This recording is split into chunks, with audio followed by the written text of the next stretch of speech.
তো hello friends, আজকে আমরা তারাপীঠে আছি। তারাপীঠে আজকে দ্বিতীয় দিন রইলাম। তো আজকে বাড়ি ফিরে যাবো। তো একটা বিশেষ জিনিস তোমাদেরকে দেখানোর জন্য ভিডিওটা করছি।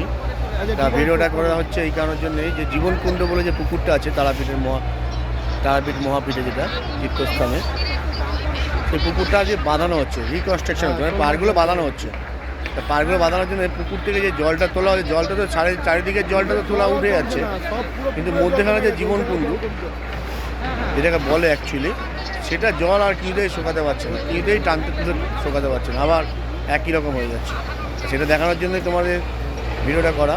তোমরা দেখো, পুরো বাঁধাচ্ছে, পুরো এটা একটা পুরোনো একটা ইতিহাস আছে। এই পুকুরের মধ্যে একটা জ্যান্ত মাছ কেটে দিয়েছিল, জ্যান্ত মাছটা আবার সেই জ্যান্ত মাছটা কেটে পুকুরে ফেলেছিল কোনো নিয়ম কারণের জন্য পুজোর। সেই মাছটা আবার জ্যান্ত উপরে উঠে গেছে, এই জন্য এর নাম দিয়েছে জীবনকুণ্ড পুকুর। তোমরা দেখো পুকুরের মধ্যেখানে যতটা চারিদিকে জল তুলেছি, কিন্তু মধ্যেখানে জলটা শোকাচ্ছে না, এটাই দেখানো। দেখো তোমরা দেখো, এই চারিদিকে কনস্ট্রাকশন হচ্ছে, ওই চারিদিকে সব লেবার লাগানো, এদিকে দেখো সব চারিদিকে লাগানো, কিন্তু এই মধ্যেখানে জলটা কিছুতেই তুলে শোকাতে পারছে না, যে কাজ করে বাঁধানোর জন্য এই জলটা সে আবার তুলছে, আবার ভরে যাচ্ছে।